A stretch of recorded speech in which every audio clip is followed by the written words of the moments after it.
Welcome back to Eye on Politics. Now to a controversial bill advancing through the Texas Capitol that is targeting DART. The bill, known as HB 3187, will change how the transit agency is funded. Since its inception 40-plus years ago, the 13-member cities pay 1 cent of their sales tax revenues to DART for bus, rail, and other mobility services. But DART says 7 of those cities have paid more into the agency than they've received, and some, including Plano, Irving, Carrollton, and others, want a break on how much they provide. The bill will allow cities to spend up to 25% of their sales tax money to DART for their own road projects, building sidewalks and hiking and biking trails, among other things. Cities that support the bill say they had no choice but to ask for this bill, because after years of requesting DART to come to the table and address their funding concerns, the agency refused. Plano Mayor John Munns told lawmakers during a hearing last month that DART is being unfair.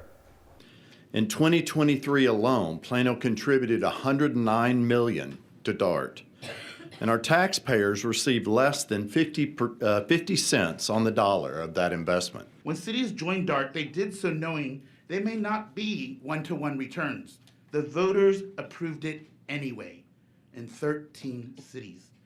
Republican State Representative Matt Shaheen, whose district includes Plano, filed the bill. DART has been recalcitrant for probably close to a decade. You have 6 cities that have been overpaying into DART. Look at the city of Plano paying over $100 million every year into DART and getting maybe $45 million worth of services.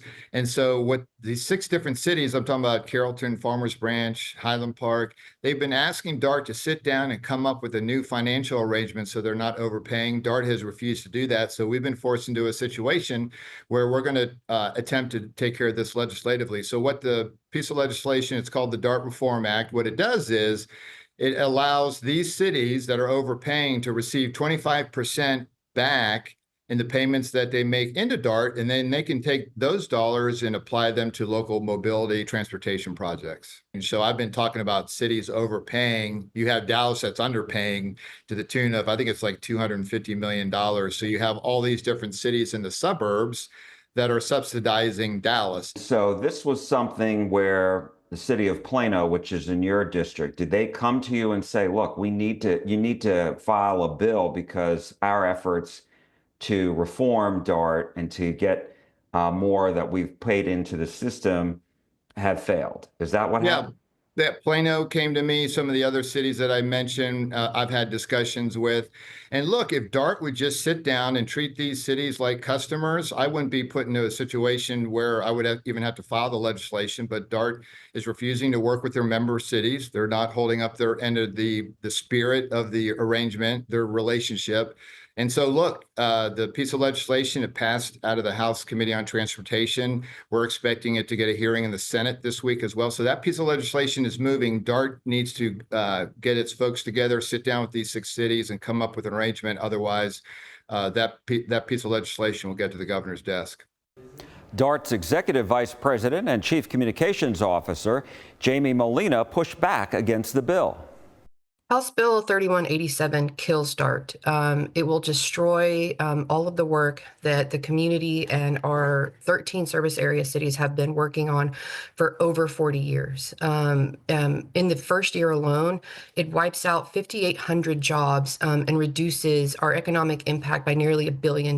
Now, those jobs are jobs at DART. They're jobs at organizations and contractors that we work with across the entire North Texas region. It also slashes our services across the board by more than 30%. So you see hundreds of thousands of people who rely on DART to get to work, to get to school, to get to their doctor's appointments, will lose service or be dramatically impacted by the reduction of service in their areas. So how much in real dollars would DART stand to lose on a yearly basis if this goes through? A 25% reduction in our revenue looks like over $230 million in the first year. That's our total capital allocation for buses, for trains. Our capital budget in 1 year is $700 million. So we would ask that any city think about what they would do if they were asked to reduce their revenue by 25% in 1 year.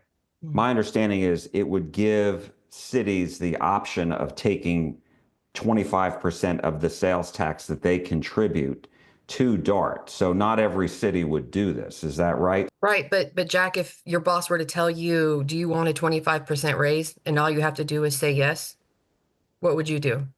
So that's the option that this bill allows every one of our cities to have, is to take 25%. We don't think that any one city wouldn't do that. Are you negotiating with the cities, and what could DART offer in return that would be comfortable for everybody? So in March, the board passed a resolution that gave 5% of our revenue back to those 7 donor cities over the course of 3 years. The board has passed that. We've worked with our cities for them to understand what that means. That alone would mean severe service cuts to the system. That gives Plano, over the course of 3 years, the 25% that they wanted. They did not accept that. We asked the city, and a spokesman said it didn't accept DART's offer because it was temporary and not guaranteed, and the city wants a more permanent solution. I also spoke with Democratic State Representative Chris Turner of Grand Prairie, which is not a member of DART, and he opposes the bill. But I don't support that bill. I'll be voting no if it does make it to the House floor.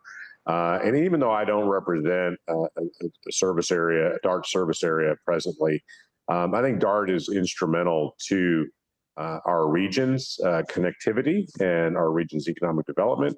And we need to be doing more to connect North Texas to one another, not less. And so I think the bill that is an attack on DART is really moving in the wrong direction.